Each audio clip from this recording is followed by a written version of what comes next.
Good evening and welcome to the Board of Mayor and Aldermen Workshop. It is August 27th, 2026, and it is 5:30 p.m.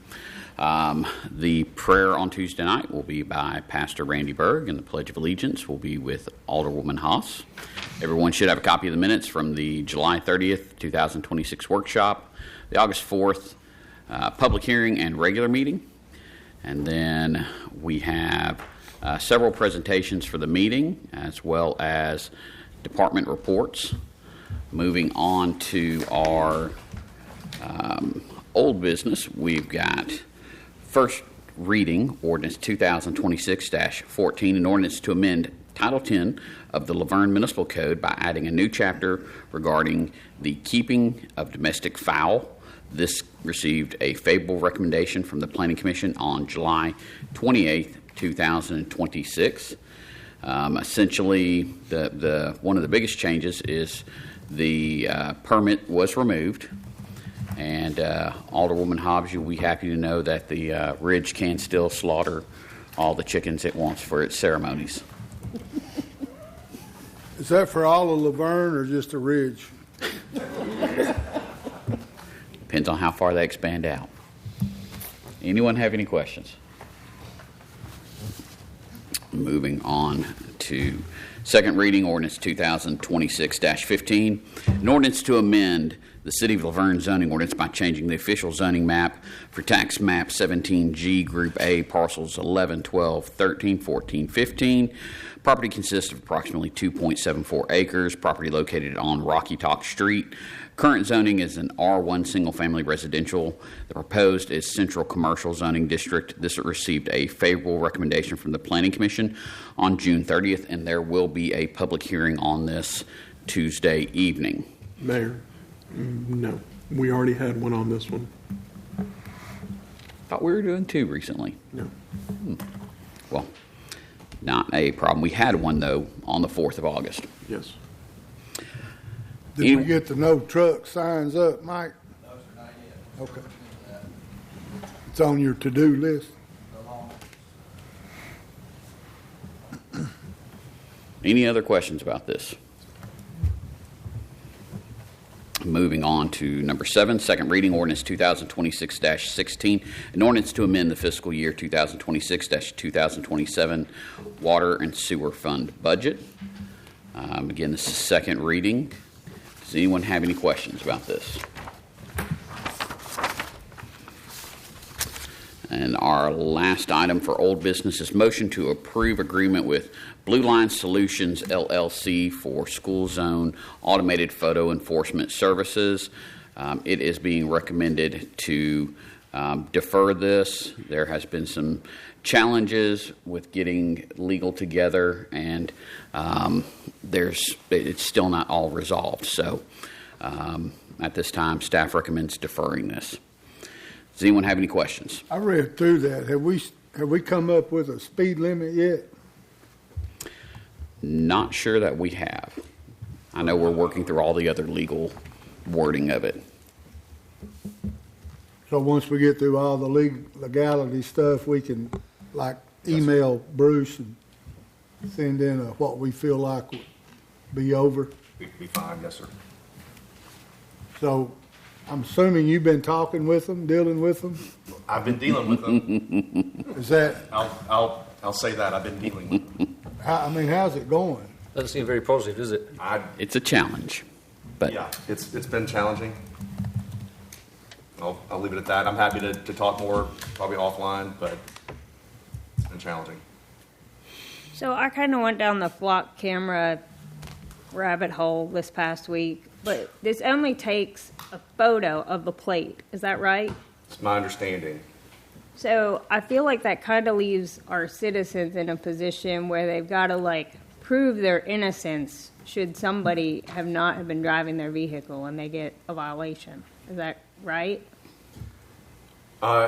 No, not necessarily, because the way I understand it, once the photograph's taken, it gets submitted to Laverne for one of our sworn officers, and the chief may be able to speak better to this. So, Chief, correct me if I'm wrong, but the license plate picture gets taken, it then gets transmitted to an officer with our department, who reviews it and then determines whether or not to issue a citation. Is that right?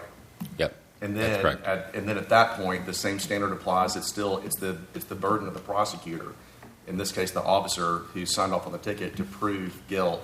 It's not the burden of the person who was driving to prove that. Is that correct? That's correct. But this is it's non-criminal, it's civil in nature, so it's Okay. not, even if you, just send in the payment for the ticket or whatever, it does not affect your driver's license, it does not go on your record, it does not have any points assigned to it. It is simply civil in nature. So it's totally, it's not the same, they can take it to court if they'd like to, but it goes down a different path initially. So, I read through all that mess that Bruce sent, man, it was headache. But, so what's the final, if they don't pay, what happens? Well, if they don't pay, then the collection is completely done by the company. And if they don't pay, I think then it goes down the civil route through civil court, not through any criminal court. It goes through our court here. Any other questions? Staff wants us to defer. We do not have an agreement to present to you at this point that I would feel good about. And we don't want to go down the path of even establishing a speed limit until we've gotten to the point where we know that we have a contract that we can enter up into with the company. If we can't come to terms, we can't even go down that route. That's Correct. exactly right, yeah. Rabbit hole, It's a lot. yeah. It could be a chicken hole, but Any other questions about this? Moving on to the consent agenda, we've got approve or reject city bids and purchases. First item is a bid for pavement markings. The Kerr Brothers and Associates are the only bidder for this, and this is pretty much for whenever the city identifies that there needs to be pavement markings done, then there's a fee schedule in there, and this is a 2-year agreement with the option for 2 one-year extensions. Anyone have any questions? Moving on to number 2, sole source purchase, technical rescue tool appliances for the fire department. And this is roughly $24,000 worth of equipment, and which it is included in the budget, paid for through the fire department impact fees. Does anyone have any questions? Moving on to 3, state contract pricing. Approve the Verizon Wireless 2026 State of Tennessee contract. And city should see an actual reduction of $5 in cost per line per month, as well as a reduction cost for the equipment with this new contract. Every little bit helps. Any questions? Okay. Number 4, Omnia contract purchase, Brookside Park playground equipment. And so the quote is for $90,971 from Great Southern Recreation, and is part of the Omnia contract. We did get a quote from another group for $102, which is Sourcewell.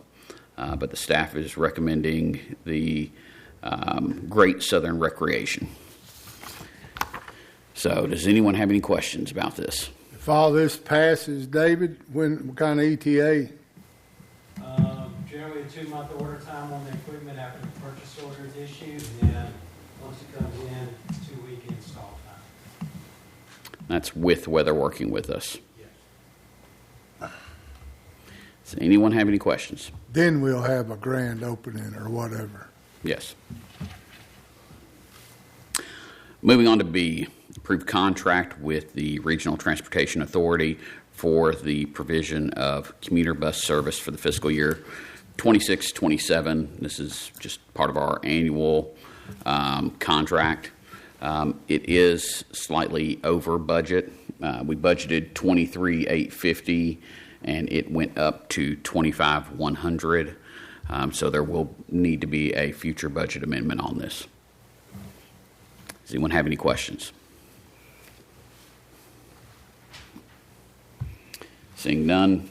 C is approve an intergovernmental agreement with Metropolitan Government of Nashville and Davidson County, acting by and through the Metropolitan Police Department for the distribution of certain funds granted by the state of Tennessee pursuant to grant contract 49530 for internet crimes against children investigations. Essentially, this is a reimbursement style kind of grant. It's $10,000 per year for 3 years. Have we had this before?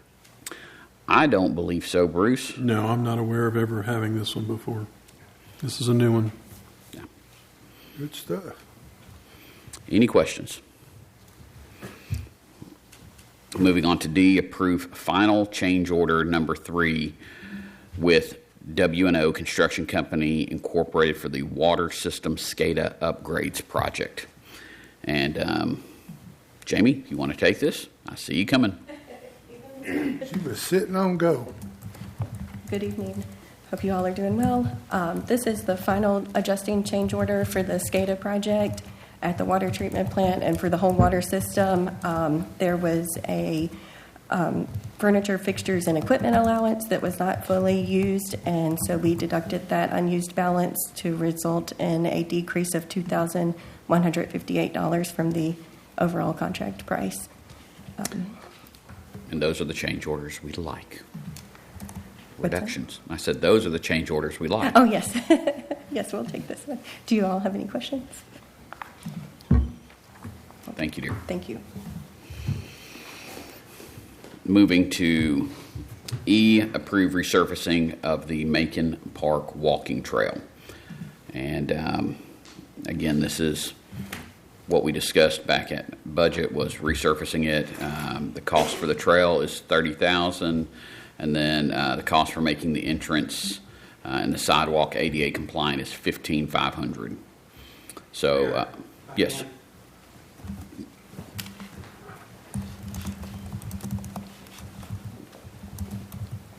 As of this afternoon, we're going to back the ADA compliant concrete out of there and approach that in a different phase. I don't think what we had initially proposed is going to work, so we're going to have to move that, but we are going to move forward with resurfacing the trail at this time. So that will probably come back to you guys within the next month or two for the concrete. Is that ADA requirement thing, was that part of that deal where that company come in and said we need all these ADA? Yes, this is one of the items. Okay. Yeah, so when Gary put his odometer on it this afternoon, he didn't think what we had proposed It was a little more technical than just an eye, but okay. Give him all the credit. We don't want to lose him. So you're backing out of the ADA? What is it? No, we're not. We're just removing that from this proposal here. We're going to go ahead and resurface the trail, and then in the meantime, get quotes on approaching the ADA accessible part from a different angle. So essentially, we're doing the trail, and then he's retooling the ADA part and bringing that back at a later time. Gotcha. Yep. Bruce, will you get this updated for the meeting, please? Yes, sir. Thank you. And then moving on to F, approve the cybersecurity response plan for the city of Laverne. Everyone on the board should have received paper copies of this. And I would say review it. If you have any questions, get with Glenn, and he can go from there with it. Sound fair?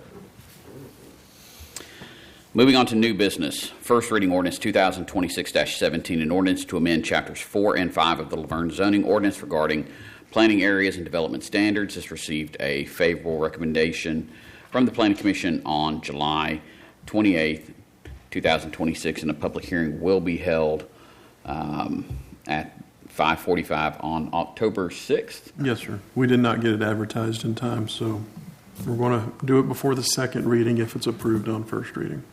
Okay. Does anyone have any questions? So there seems to be a big to-do about these data centers. I don't understand them a lot. I try to read about them, but what is the advantage or disadvantage of having one of those in the city? We already have one in the city. Well, but, so, can we not block another one?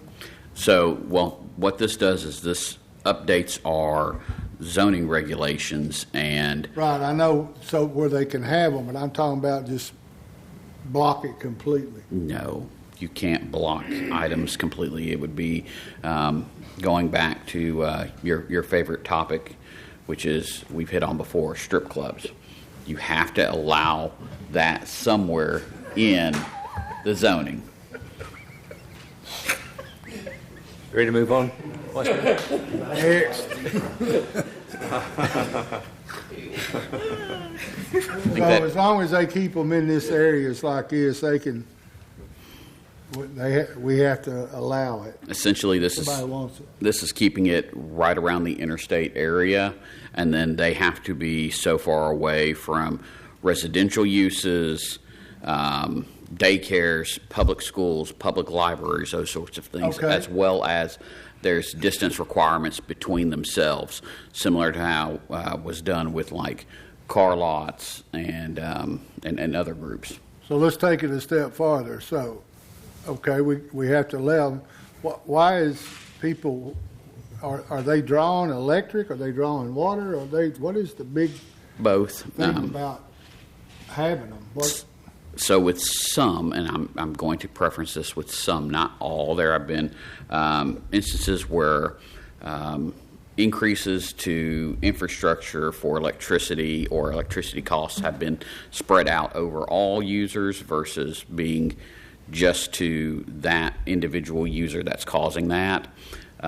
Middle Tennessee Electric, which services most of the power in that area where they're going, where we're proposing the it to be restricted back to, has actually signed on to the federal pledge that if any data center comes in, they're responsible for paying for their own infrastructure improvements, and it's not being spread across all of the customers. Additionally, the water consumption is another big concern, and we're going through a water study right now with the Corps of Engineers partnering with Smyrna, Murfreesboro, and CUD. But they, with some of the changes to Tennessee law, they now have to be, when it comes to using water, they have to use more internal and recycle that back into their own system. God, I just don't understand all that. Glenn, what say ye? Well, I would just say I'm for it with restrictions. You've got to have the restrictions. You need to have the closed loop water in there, and they need to pay for their own infrastructure for electricity. But you're going to have them. If you're going to use this, your phone or a computer or anything nowadays, that's where the action happens. That's where all your data is stored. That's where all the computational things happen. So they're not going to go away. Have we had anybody interested, or are we just getting out and head in front of it? Well, we like I said, we already have at least Well, one. I know that one. I think we may have a second one already, but this is just being proactive. And we knew that whenever we passed the zoning ordinance, it was going to be a living, breathing document, and that as much as there is in that, we were going to miss a few things. And this was one, because this pretty much had it to where it could go in central commercial, civic institutional, and so it had it kind of all over the place for zoning, for every zone. So this is just putting some common sense restrictions on it. Seems like these things are getting as much hype bad stuff or whatever is flock cameras. Any other All questions? right, I'll shut up. Okay. And then moving on to number 11, which is Resolution 2026-26, resolution of the City of Laverne, Board of Mayor and Aldermen to declare property owned by the city to be surplus to the city's needs and directing disposal of the same. And so this is several vehicles from Public Works, which are older and have already been replaced, and then 2 vehicles from the police department obtained through drug seizures. Does anyone have any questions on that? Seeing none, we're going to move on to appoint or remove board and committee members. And we've got Planning Commission, 1 term is vacant. Ms. Tabitha Howard resigned. She has served for quite a while, and we appreciate everything she's done. We do have 4 applicants. Jamie Knight, Ellen Murphy, Rod Venom, and Annette Vera. So that will be appointed on Tuesday evening. Moving on to Mayor and Alderman comments. Alderwoman Hobbs. Got nothing for this evening. Thank you. Nothing this evening, Matt. No, Vice Mayor. No, sir. Not going to sing any Dolly songs for us? Bless her heart. Oh, yes. Well, just thank everyone for being here and appreciate all of staff's hard work with this. Call this meeting adjourned.